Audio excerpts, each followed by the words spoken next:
ചില ആളുകൾ പറയില്ലേ, എനിക്കൊരാളെയും പേടില്ല, പറയാനുള്ളത് ഞാൻ മുഖത്ത് നോക്കി പറയുന്നറിയും. സംഭവമായിട്ടാ പറയാം. അത് നല്ല സ്വഭാവം? അത് നല്ല സ്വഭാവമല്ല. അത് ഭയങ്കര സംഭവമായിട്ട് പറയാം, എനിക്കൊരാളെയും പേടില്ല, പറയാനുള്ള കാര്യം ഞാൻ മുഖത്ത് നോക്കി പറയുന്നറിയും. അത് നമ്മളീ പറയുമ്പോൾ നമ്മുടെ വിചാരം അത് വലിയൊരു അഭിമാനമാണ്, എനിക്കുള്ള വലിയ ക്വാളിറ്റിയാണ്. അത് മനുഷ്യന്റെ പരാജയമാണ്.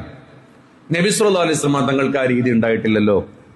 നബി സല്ലല്ലാഹു അലൈഹി വസല്ലം തങ്ങൾക്ക് ആ രീതി ഇല്ല. ഒരിക്കൽ നബി സല്ലല്ലാഹു അലൈഹി വസല്ലം തങ്ങൾ ഇരിക്കുന്ന സദസ്സിക്ക് ഒരു സ്വഹാബി കടന്നു വന്നു. സ്വഹാബിയുടെ മുഖത്തന്ന് സ്ത്രീകൾ ഉപയോഗിക്കുന്ന ഒരു ചായം ആ സ്വഹാബിയുടെ മുഖത്തുണ്ട്. ഇപ്പൊ നബി സല്ലല്ലാഹു അലൈഹി വസല്ലം തങ്ങൾക്ക് അത് മനസ്സിലായിക്കണം. നബി സല്ലല്ലാഹു അലൈഹി വസല്ലം തങ്ങൾ അയാളോട് അത് പോയി കഴുകുക, അത് ഇങ്ങോട്ട് വരാൻ പറ്റില്ലല്ലോ എന്നല്ല പറഞ്ഞേ. മൂപ്പര് എന്തോ ആവശ്യത്തിന് വേണ്ടി പുറത്തു പോയപ്പോൾ റസൂലുള്ളാഹി സ്വഹാബത്തിൽ ഒരാളെ വിളിച്ചിട്ട് പറഞ്ഞ്, പിന്നെ മൂപ്പരോട് അതൊന്ന് കഴുകി വരാൻ വേണ്ടി പറയണം, അത് ഇങ്ങനെ ഇരിക്കേണ്ടത് ശരിയല്ല എന്ന് പറയണം, വളരെ രഹസ്യമായിട്ട്. റസൂലുള്ള ബാക്കി കാര്യങ്ങൾ തുടർന്ന് അയാൾ വന്നപ്പോൾ ഒരു സ്വഹാബി മൂപ്പരെ വിളിച്ച് പുറത്തു പോയിട്ട് ഇങ്ങനെ പറഞ്ഞിരിക്കുന്നു. മൂപ്പര് കഴുകി വന്നു, ക്ലോസ്.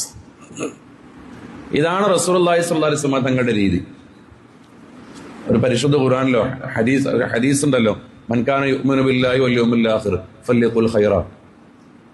നിങ്ങൾ അന്ത്യദിനത്തിൽ വിശ്വസിക്കുന്നുണ്ടെങ്കിൽ, അള്ളാഹുവിനെ നിങ്ങൾ വിശ്വസിക്കുന്നുണ്ടെങ്കിൽ ഫല്യഖുൽ ഖൈറൻ, നിങ്ങൾ എന്ത് സംസാരിക്കുക?